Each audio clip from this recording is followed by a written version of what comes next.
கண்மணி நில்லு காரணம் சொல்லு.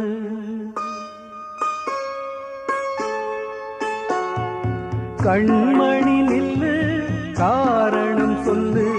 காதல் கிளியே கோபமா? கடந்ததை நினைத்து ஏங்கும் நேரம் காதலை மறுத்தால் நியாயமா?